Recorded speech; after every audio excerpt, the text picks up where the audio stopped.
Alright, here is the ridge beam. It's up. Well, it's up for the moment.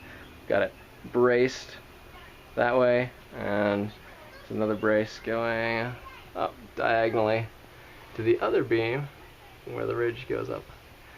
So we braced it, got the posts plumb in both directions, and now we're going to start putting the rafters on, I assume.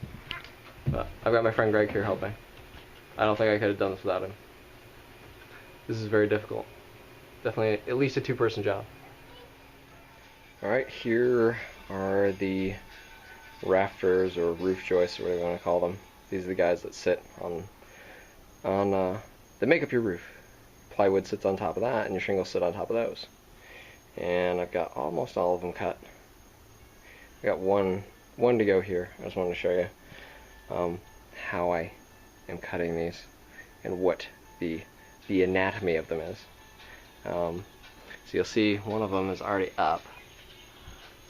And so what I did is I measured, well, I calculated what the measurement should be,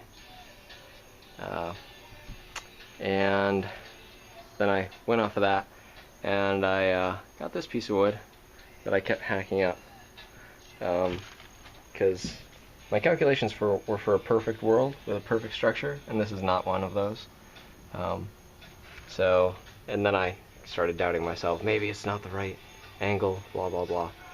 Anyway, I eventually came up with a master that actually worked, and that's what all these are based off of. So you'll see the cuts here. Here's there's the cut for the ridge, and so that's at the angle that you want. So, you know, from this angle right here is your angle of your roof that you're going to want. For mine it was 37 degrees. It's close to a 10 and 12 pitch, but not quite. It's probably somewhere in between. And so that's for the ridge, and you go back down here, and there is a cut for the bird's mouth, and you'll notice the bird's mouth is, so this line right here is the same angle as your ridge cut over there, or your plumb cut, as some people call it. So you've got your plumb cut here, which when this rafter is up on the roof, it will be plumb, you know, straight up and down. And this cut over here is the seat cut, because it's the seat of the bird's mouth. That's where this thing sits. So this part right here is going to sit on top of your wall. And I did mine for 2.5 inches, just because that's like the leaves this much of the board, which is roughly following the 2/3 rule of cutting birds' mouths. And this is a right angle because your wall is a right angle. So since this is your plumb line, you just take a framing square or something that's square, something with measurements that can show you that this is going to be the desired length you want on your seat cut, and then you just make a right angle. And over here is the overhang, and that is also a plumb line. So when this rafter's sitting up there, this will be straight up and down, that cut will be straight up and down, and all the way down there will be straight up and down up at the ridge. So that is the anatomy of my rafter. To figure out exactly where you need to cut this, you need to do some calculations, and then trial and error. I did more trial and error than calculations, but my calculations were close. I was just a little bit off. Anyways, so I've got one of those up, got one of these left to cut, and I've got all these that are already cut and ready to go up. So then I just nail them up there on my ridge beam and tack them down over there for now. I'll be putting hurricane ties on there too. So that's the update for the ridge rafters, or the rafters for the roof. Now we have the rafters put up in place, all the bird mouths cut out, and we've got the fascia board there on the end. So So the way that I did this, and I had a friend helping, definitely couldn't have done this. It's very hard to do this by yourself. So at least have two people do this, because if you got some structure this big, it's very difficult to get those rafters up there in the right spots. But just cut everything on the lines. Then after I wasted a bunch of wood, see that wood over there? That's wood that I wasted because I was a little cut happy. And if you look inside the shed, there's some more wood that was wasted. So make sure you get your measurements right, because I had the measurements for the right side over here, and so I thought, oh, it should be symmetrical over here, but it was slightly different. And so the rafters that worked over here did not work over here. So I had to redo all the cuts for those. That was annoying, but I learned a valuable lesson.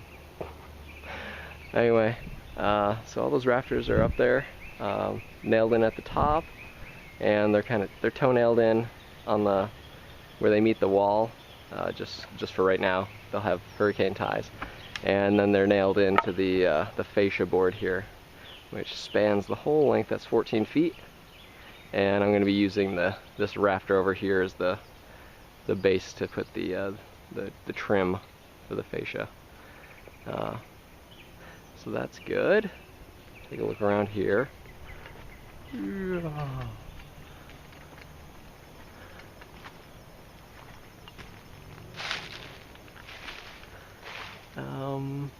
Let's see.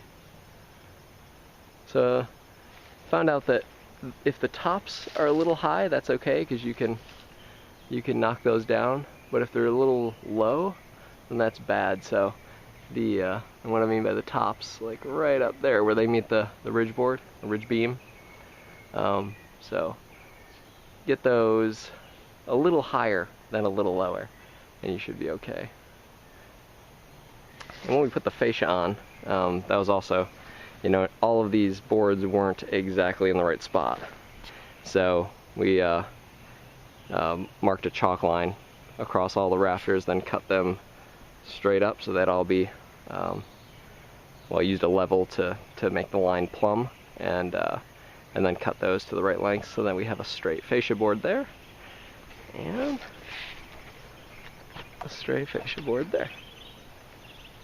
Lovely. What else am I going to do? I need to put glue up at the top where the rafters meet the ridge beam, because probably can't see it here, there's a little gap, because I couldn't get it perfect. I wanted to get it perfect, but I couldn't. So glue will suffice to handle the gap. So what I'm going to work on now is, back up, you'll see this, triangle here. Well, there needs to be a wall. The wall needs to keep going up until the roof. So I'm going to put the beams, or the studs that go up and complete that triangle. So then you can put, what's that stuff called? Sheathing on the sides. So that's what's going on right now. So I'm going to work on that, and then I'm hoping to get some sheathing up on the roof. That'll be exciting. Roof will be well underway to being done.